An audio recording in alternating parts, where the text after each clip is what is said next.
तर सकाळी फोन आला, गाडी भरली म्हणून आपल्याला फोन आला. तर आपण गेलो संघात. तर संघातले आंबे बघा, नाद करायला नाही, एवढे आंब्याचे झाड आहेत आपल्या इथं, किती पण तोडून घ्या. तर रामराम मंडळी, माझं नाव तुम्हाला तर माहितीच आहे, प्रतीक पाटील. लय दिवसाने आज ब्लॉगमध्ये माझं सरसे स्वागत करतो. सकाळ सकाळ गाडी धुताना कांड झालं, डिस्पॅचच भिजला. अख्खा असं डोकं माझं पाक खराब झालं होतं गेटवर. तर आता डिस्पॅचची अर्धी कॉपी द्यायची होती, तर एकच तरी केलं, साहेब लोक आपली ओळखीचे असल्यामुळं. मग तिथून निघालो बघा, सणानन पर करत आपण आलोय आता.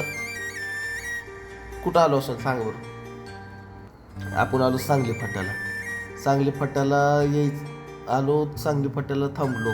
सांगली फाट्याला आपल्या इथं आम्माच्या इथून मस्त, आम्मापासून एक डोसा इडली मस्त मागवली होती. आम्हा असं मस्त लय भारी बनवते ती अण्णा लोक. भाऊ कसा थांबला होता वाट बघत.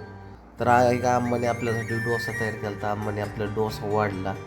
डोसा खाऊन लगेच इडलीला पण खाऊन टाकलं. इडली खाऊन मग लगेच बायकोनं डब्बा दिलता घेऊन आपण आलतो आपल्या आस्वादला. भूक लागली होती, 1 वाजले होते दुपारच्या. आस्वादला बायकोनं मस्त असं भेंडीची भाजी आणि चपाती दिली होती मस्त. कसं आहे मामा, सोबतीला असतात आपलं दोघं तिघं तरी.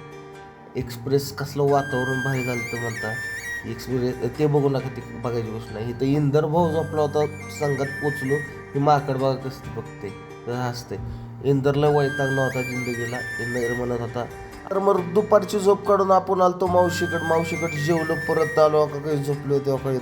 दादाने हात कुठं घातलं, उकरायला चालू केलं होतं. दादाने उकरून काढल्यानंतर पोहून पडायला मोड